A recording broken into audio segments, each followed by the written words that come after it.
Hey everybody, it's Theo Vaughn here, and I got a question. When it comes to soda, are you really picking a zero sugar cola that you actually prefer, or are you just settling for what you've always had? That's the question. And I'll say this, when it comes to taste, I find that nothing beats Pepsi Zero Sugar. But you don't just have to take my word for it. That would be ridiculous.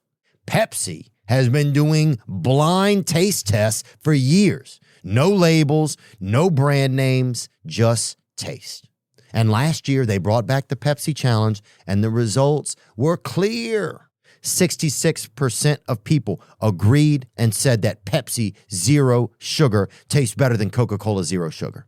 In fact, Pepsi Zero Sugar won in every market they tested. So if you're grabbing a zero sugar soda, go with the one people keep choosing when taste is the only thing that matters. Go out and try Pepsi Zero Sugar today. Let your taste decide. Let's go to upstate New York, big dog, and past the Catskills lie these little old communities nestled among the rolling hills and woods. One in Delaware County be the name of Sydney, only home to around like 5,000 folk, if you can believe that. It's the kind of picturesque, quiet little place you think it would be. You get leaf peepers in the autumn, the tourists in the summer, and in this part of upstate New York, not much else in between. We are going to the in-between, so we got no distractions. Just to the north of Sydney, on those little winding roads across from the Unadilla River, lies a house, or it once did. Ain't there anymore except some burnt out planks o' wood. And just all sorts of leftover old shite. It was nestled in the woods, neighbours few and far between to be sure, and in late winter, early spring 2017, in that house, lived the Franklin family. Made up of Ernest, his wife Heather, and their adopted son, young Jeffrey. Jeffrey was 16 years of age that year, though he didn't look it. Jeffrey was born deaf and autistic, and he needed a lot of help. He needed diapers. He couldn't be left alone. The Franklins, though, Ernest and Heather, only too happy to have you. See, Jeffrey had been living in Sydney, New York, or rather just outside of Sydney, since around 6-ish years, come 2017. Heather and Ernest, they always wanted a kid, but they had had troubles throughout their marriage, miscarriages and such like that, and they had previously fostered children, but they wanted one to stay. When young Jeffrey came along, who went by J.R., sure, they only gave him 2 thumbs up, which makes what happened the night of February 28, 2017, just all the more tragic and horrifying. That night, in that house, after Jeffrey had been put to bed, Ernest and Heather, they stayed up to watch a flick. After they watched it away, Heather could no sleep. So that cold winter night, talking around 11:30 p.m, February 28, Heather left the home to go to the store, and she went to pick up some Benadryl, which is available in like 1,000,001 stores, and it contains diphenhydramine, which gets you those Z's real quick. Unfortunately though, this being late on a Tuesday in rural-ass upstate New York, Heather had to actually go to a few different stores to find one that was open so she could get her shit. In the meantime, Ernest was at home while young Jeffrey slept, and it was pretty cold in the house, this being February 28, in the depths of winter, so Ernest went and he lit the wood stove that they have in their house. After he did so, though, he realized that the family's 2 dogs, they were loose, so he ran outside to go get them. And it was as he did so, chasing dogs through the cold and the snow, through the trees outside his home, he smelled smoke. And he saw his house, right behind him, being rapidly engulfed in flames. And 16-year-old Jeffrey was still in his bed. After trying and failing to get into the house, he ran to his nearest neighbor, banging on the door, shouting to call 911. This was at around 1:15 a.m.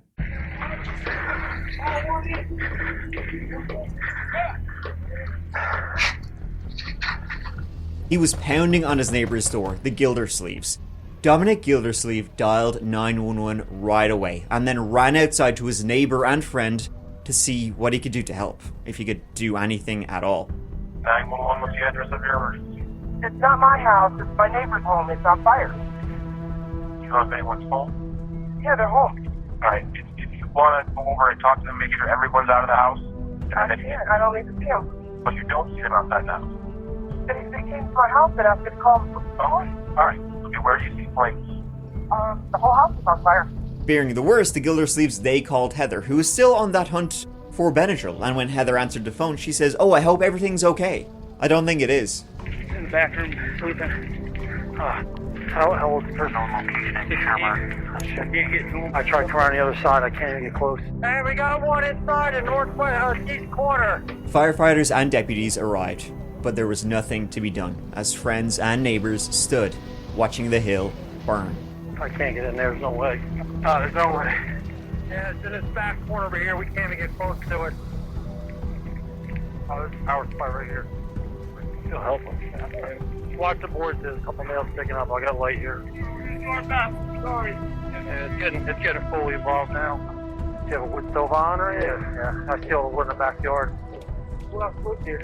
Well, my wife's out right now. Your wife's out? Ernest was stoic, Heather arriving, falling apart, asking about the dogs. Jeffrey's body was later found in his bed in the house. He was burned beyond all recognition. The source of the fire would be traced to the wood stove Ernest had lit before he went to get the dogs. He had left the door to the stove open, and the fire must have spread from there. It was a tragedy, for this young boy who had already had such a difficult start to his life, and then, of course, to his adoptive parents, Ernest and Heather. And by this stage, Heather was in fact expecting. She was a few months pregnant. Now, though, she's lost her adopted son and her home. From age 0 to 10, Jeffrey had been passed around 3 different families in New York, and from accounts, none of them were good. He went to school with bruises sometimes, and as a deaf boy, none of the families ever taught him sign language, so he couldn't yap away with his paws even. But he was a really sweet, loving kid. He would hug strangers. He would ask random people at baseball games if he could have some of their fries. And it wasn't until age 11, young Jeffrey, J.R., finally found parents who wanted him. Ernest and Heather. Heather even knew sign language. She was so ready to take him. Heather herself was originally from Virginia, but had lived in upstate New York for a few years before she met and married old Ernest, which they did in April 2011. As you can see, it was a big occasion for Ernest. He didn't even bother taking off the fucking hat. The hat, by the way, it's a veteran's hat. Ernest had served. He was from the area, growing up in Mount Upton, just down the road from the house that would later go up in smoke. He joined the army straight out of school and did tours in Iraq and Afghanistan. Tours that would leave Ernest disabled and depressed. Now that's what he would say. His military records would show he was actually based in Germany, which to be fair will also leave you pretty depressed. But he came back, he married Heather, and they fostered kids before finding the right one, young Jeffrey, J.R. And they seemed to be this extremely happy style family. They posted on socials about being these happy new parents. J.R., though 16, looked and acted like a much younger boy, and while friends and neighbors would say he was well behaved, sometimes Heather would say she was frustrated, as he could act out. Now, it was all gone. But the Franklins, they would say at least they got a new kid on the way, so silver linings. It was sometime around 1:15. My wife's shaking me, waking me up. She goes, "Dominic, Ernie's house is on fire." I shot up out of bed and I look out the window and the whole place was completely engulfed. There was nothing but fire. You couldn't see anything. But, the hill looked like it was on fire. It was completely involved. And I was like, I didn't know. I had no idea what was going on. Come to find out, Ernie had run down to my grandmother's house, knocked on the door, said his house was on fire, and then ran back up. So they ended up having to run hoses, and then this whole time, the house is just burning, and I'm just praying to God that JR and Ernie had gotten out. Again, not knowing. And the house is still burning, firemen are putting it out. Heather was sitting right there on those steps, right there. And I came running up, and I can't remember who said it. There was a lot going on. It was pure chaos. So I go up to Heather. I'm like, "Heather," what happened? I was like, "Where's JR? Where's Ernie?" And she says, "Well, Ernie's around back with the firemen." I said, "Okay, so Ernie's out." I said, "Where's JR, Heather?" She's like, "He's unaccounted for." I said, "What do you mean he's unaccounted for?" She says, "That's all the firemen are saying. He's unaccounted for." So Ernie came around while I was standing here, and he hugged Heather, and he was blank. There was nothing. There was no emotion. And when I say he hugged her, he just put his arms around her and just kind of like stared away from her. Like he wouldn't look at her, he wouldn't talk to her. Right after the fire, neighbour Dominic Gildersleeve started a GoFundMe to help them out. He also fed the family's animals and took care of them. The community rallied around this tragic event and tried to help Ernest and Heather get back on their feet.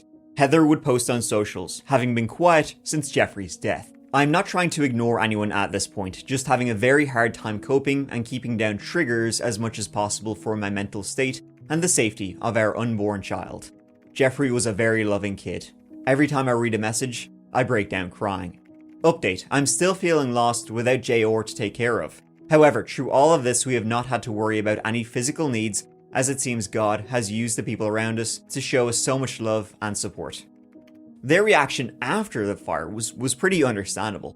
It was their reaction during the fire that caused Dominic Gildersleeve, the man who would set up the GoFundMe, to quietly step away. It was grinding his gears. At the scene, when everybody was gathered outside, Dominic would say he didn't hear once about Heather asking about Jeffrey. Nothing. He would not communicate with Heather at all. And Heather was asking him, what are we going to do? Did the animals get out? And she didn't mention JR. Heather, earlier that night, she inexplicably has to go and get sleeping pills when she doesn't even have a driver's license.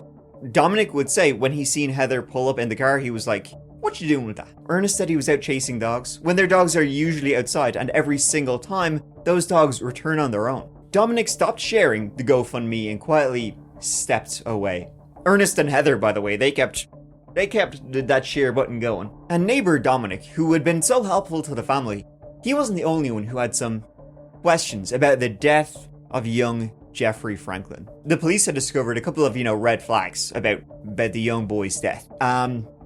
Namely a big one. Jeffrey was dead before the fire.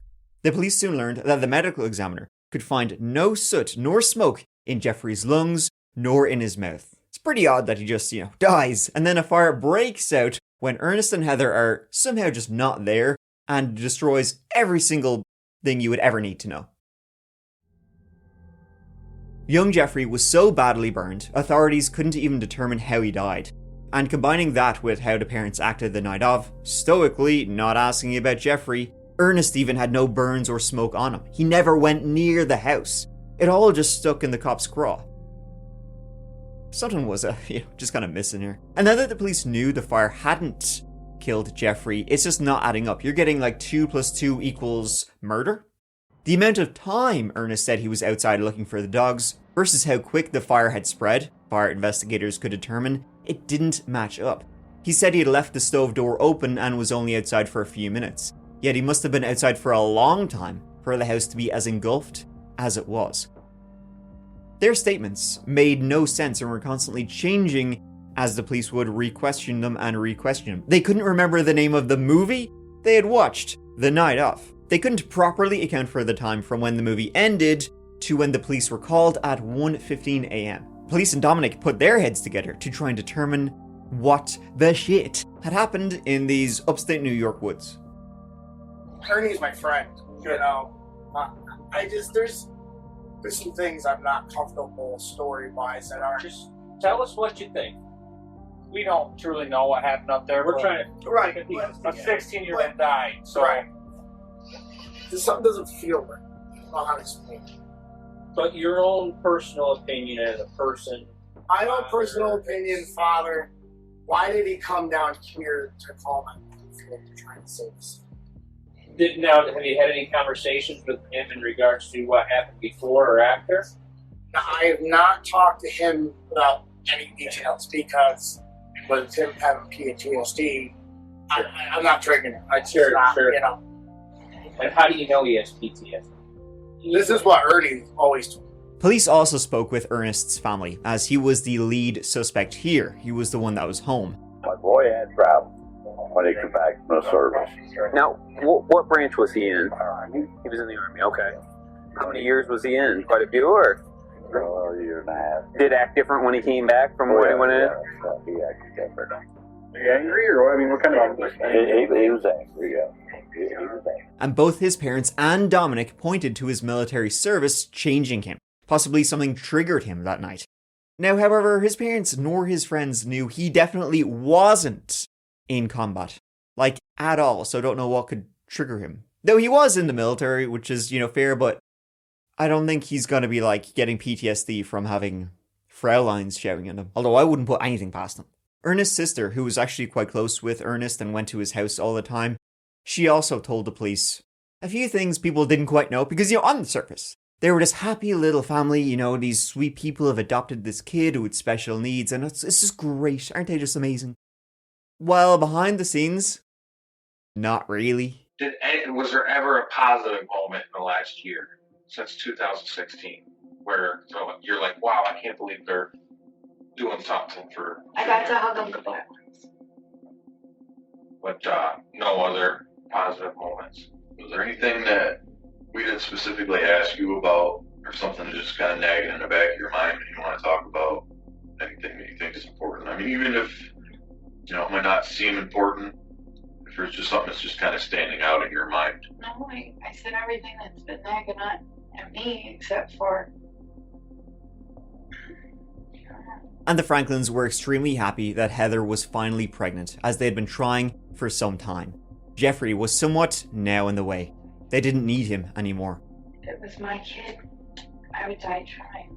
Ernest's sister would say, in public, happy life, sure you know yourself, but in private, they treated Jeffrey like shit. They would say, he pissed all over the floors, he painted on the walls, he's a, quote, rotten child. They were becoming extremely frustrated, they would say, especially with a new kid on the way. They would make Jeffrey, stand in the corners for hours whenever he misbehaved. Ernest's sister actually offered to adopt young Jeffrey from them. And they said, no, because you know what, you're going to adopt him, you're going to come back an hour later and bring him back to us. And at the scene of the fire, when this child died, Ernest's sister would say they seemed more concerned about the $2,000 a month adoption subsidy they would no longer be getting. A little after the fire, it was said in a matter of minutes, $2,000 was gone. Who said it? One of them said it. I know, and I'm not telling. Heather said she went to a few different stores to get Benadryl that night. That's why she was out of the house. And police tracked down the alibi. She did indeed go to a few different stores that night. However, in none of the stores did she buy what she said she went to buy, Benadryl. They also, from her car's GPS, discovered she had driven to the store, then back to the house, then off to another store, and then basically in circles throughout that night, killing time, giving herself a good alibi so she would have no idea what was going on in the house. And then when the Gildersleeves called her that night to alert her saying, your house is on fire, what did Heather say? Oh, I hope everything's okay. She was probably pretty fucking aware things were not okay. He could be putting some on you, thinking that it's going to take it easy on you because you're pregnant and not him, and vice versa. Don't take the fall for him if you know something, or don't leave anything out. Let's just say that. Don't leave anything out. However, when the police confronted them with all of this, neither Ernest nor Heather would say or admit to anything. They both lawyered up. The ME can say, and he's been doing this for decades, he can say that he did not die in the fire. When people die in the fire, there's a lot of evidence you have stood that you're breathing in, right? And carbon monoxide in your blood builds up, and that's what kills you. It's not usually the heat, it's not the flames, it's smoke inhalation. And the only reason he's not breathing in when the smoke gets there is because he's not breathing at all. Something happened to JR, and then your house catches fire. Why would I burn my house down? To hide what happened to JR. Why would I kill him? Things happen sometimes. It takes away on you. I get that. We're both parents. You would not understand what weighs on me. You don't even know why I got into foster care. I don't. Why don't you tell me why? Because I shot a kid in Afghanistan. One way I gave back was doing foster care, and he came along. They were both arrested and charged with second-degree murder, killing their adopted son because they didn't want him anymore. Just a few weeks back, investigators responded to a fire which they originally had believed to have claimed the life of a 16-year-old boy. And as you mentioned, if this wasn't hard enough, it's what they found out after the fact that still has the community shaking their heads. Investigators responded to a home on State Route 8 after reports that flames were ripping through the building. When they entered, they found the body of 16-year-old Jeffrey Franklin. During their investigation, it was determined that this was no average fire. Once we received the autopsy results, red flags went up.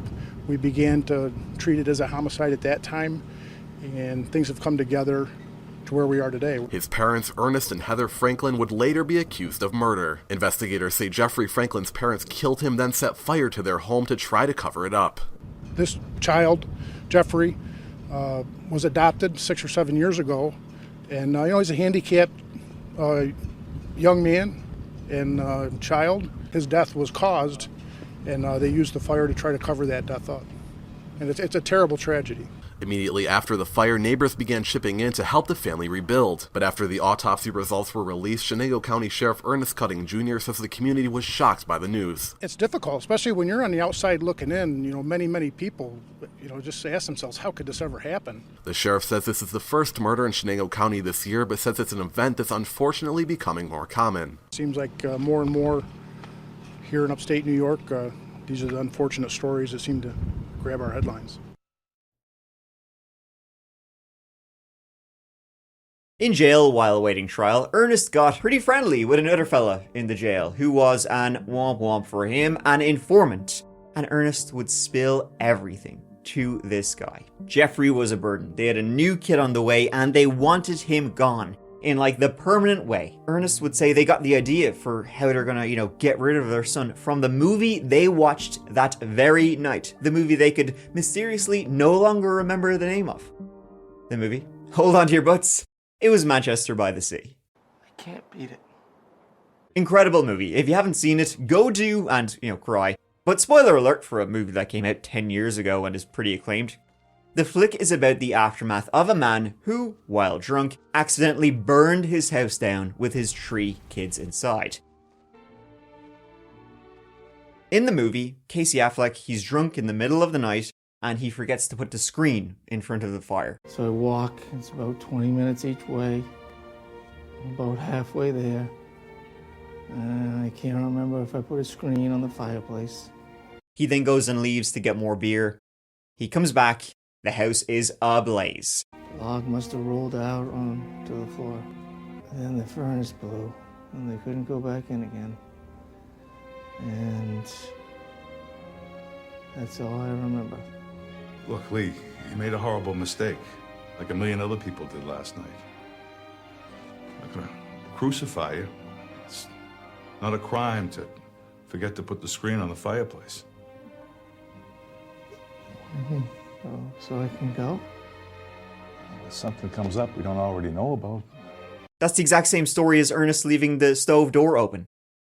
I don't think the rest of it played out, though, like the movie. How Jeffrey actually died, though, as he was dead before the house was engulfed in flames, still remains a mystery. Still remains mystery. Medical examiners, his body was burnt just beyond all recognition. Examiners could say, we don't really know how he died. That's never been determined. What jurors could determine, though, was the Franklin's guilt. Ernest Franklin sentenced yesterday in Chenango County Court. Prosecutors say he and his wife Heather were inspired to kill their disabled 16-year-old son and then torch their State Highway 8 home after watching the movie Manchester by the Sea in February 2017. Medical examiners say Jeffrey was dead before the fire, but they were never able to determine a cause of death. In March 2019, Ernest was found guilty of second-degree murder and sentenced to 21 years to life in prison. Out of Chenango County, and the woman accused of killing her disabled 16-year-old son and setting her house on fire is now on trial. Heather Franklin's fate will be determined by a judge, not a jury, as this is a bench trial. The following month, Heather pleaded guilty to manslaughter and arson. She was sentenced to 11 years in prison.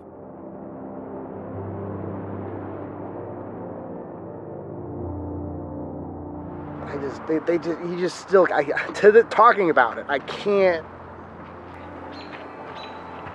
If what they think happened, they promised to take care of that little boy. And if they killed him,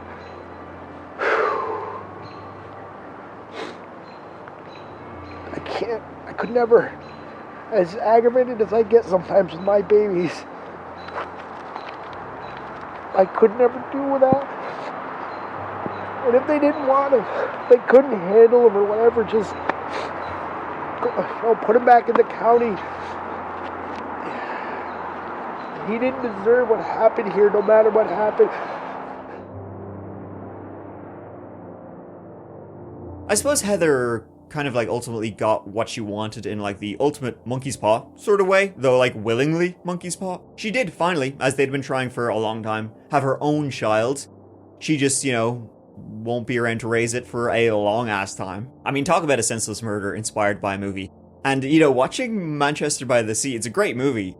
It's not going to inspire you to do, it shouldn't inspire you to do jack shit because it's a very tragic, sad movie.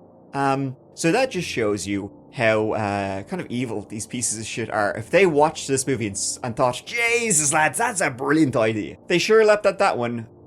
Then they leapt into prison.